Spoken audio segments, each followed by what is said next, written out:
In a world where creativity knows no bounds, a new frontier emerges: generative AI. But what exactly is generative AI?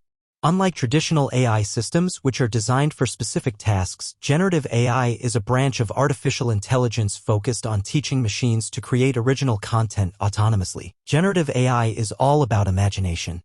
It's like having a virtual muse, inspiring endless possibilities. Imagine an AI algorithm analyzing vast amounts of data, learning patterns, and then using that knowledge to produce something entirely new. From generating breathtaking artwork to composing original music compositions, generative AI is pushing the boundaries of what's possible.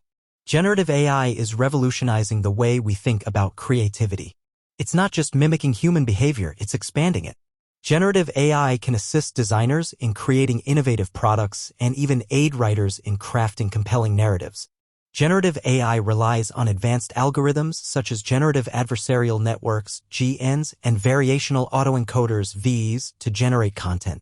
These algorithms learn from vast datasets, allowing them to produce content that is both novel and coherent. However, it's not just about creating pretty pictures or catchy tunes.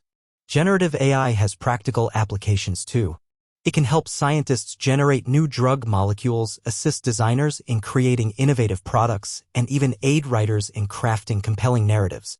In essence, generative AI is the key to unlocking infinite creativity, empowering us to explore new frontiers and reimagine what's possible in the realm of artificial intelligence. Thanks for watching. Don't forget to like, share, and subscribe for more insights into the world of AI and creativity.